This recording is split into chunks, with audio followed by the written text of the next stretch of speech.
ৰদালিৰ সম্পাদক তথা আমাৰ সতীৰ্থ আমাৰ ভাই বন্ধু মহেশ্বৰ বসুমতাৰীৰ মাতৃৰ অলপ আগতে বিয়োগ ঘটিছে।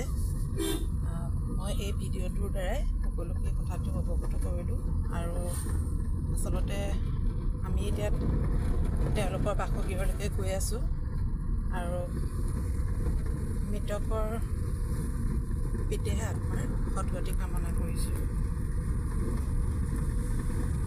মানে এইটো ৰুমটো গৰম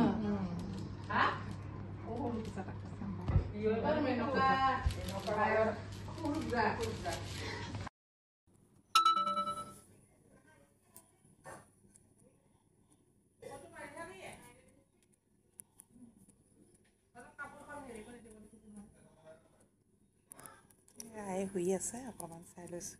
একো নাই, মই অকণ ভিডিঅ'হে কৰি লৈছোঁ। চকুটো হেৰি হ'লেও হওক, একো নহয় ৰ'বাচোন, কেলে একো নহয়, মই চকুকেইটা অকণমান মেলিলেও মেলক, কি হ'ব।